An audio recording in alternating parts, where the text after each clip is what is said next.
Good morning, dear students. In this class, I am going to discuss with you the age of Chaucer. Firstly, I would like to start the session by asking you the question, why should we study the age of Chaucer? Well, there are many good reasons for studying the age of Chaucer. It is an important era in the development of both the English language and literature. Our serious study of the English literature starts here.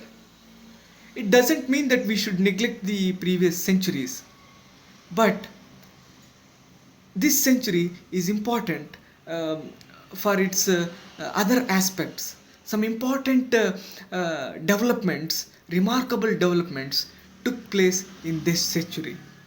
The 14th century is often referred to as the age of Chaucer because Chaucer is a prominent literary giant of this century. So, for all these reasons, it is better that we study this 14th century well. So, the next question is, what do we know by studying the age of Chaucer? Well, we will be knowing about the social, political, religious conditions of the time. Not only its literary output, we look at the other aspects because all these are in one way or the other interrelated and influence one another. So now let us go and see what the English society was like. So the feudal system was still prevalent in the English society. There was the rise of the so-called middle class, especially in towns. The labor class and the poor class were unhappy with their rulers, and there was the Black Death. During the reign of Edward III, the plague broke out in England. It was called the Black Death because people were dying from black boils which appeared on their bodies. It was very terrible for them. The social or economical structure of the English society was shattered. People belonging to all sections of the society were killed by the plague. It was very terrible for them. The population was terribly reduced. And there was the church, the Roman Catholic Church. It was well known for its corruption all over the country. The church, which was supposed to lead people on the right path, indulged in notorious activities. The priests were corrupt and greedy. And in that time, there emerged a reformer. His name is John Wycliffe. He is sometimes referred to as the morning star of the Reformation. He desperately tried to preach people the true message of the scriptures. He sent his poor priests to the far and wide of England with his messages. The best part was, those messages and pamphlets were in English. So the credit for writing the Bible in English belongs to him. And his Bible, the first English version of the Bible, becomes a very important document in the creation of the authorized version of the Bible. So the next aspect is the political condition.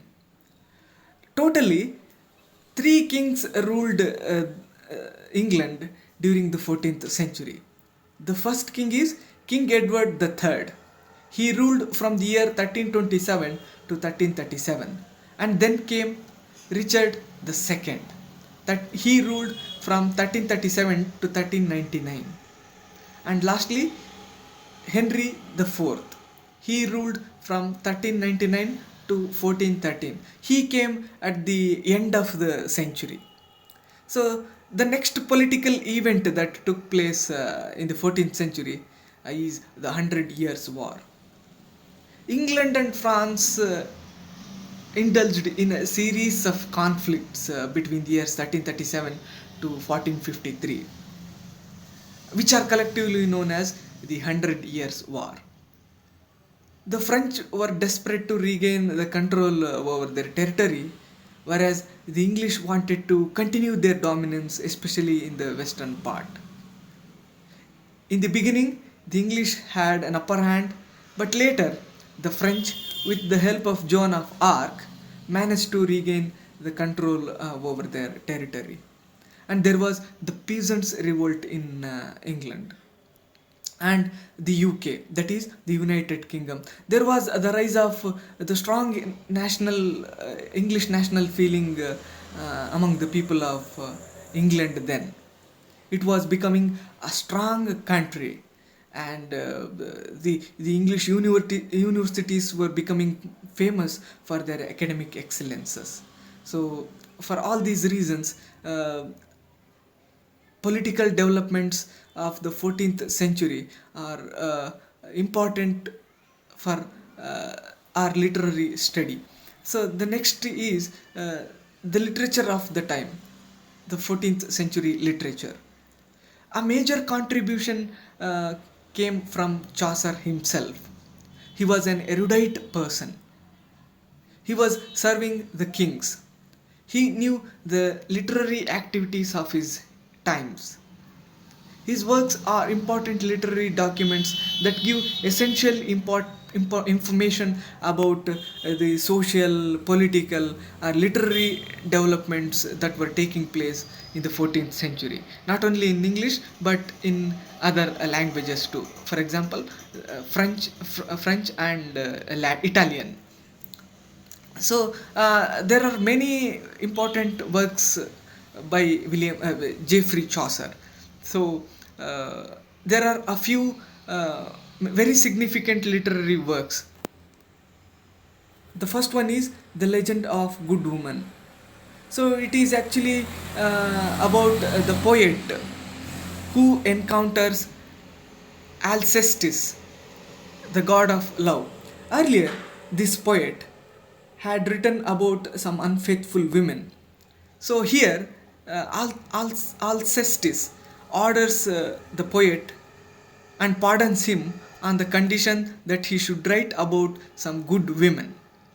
So the next important literary work by Geoffrey Chaucer is Troilus and Cressida.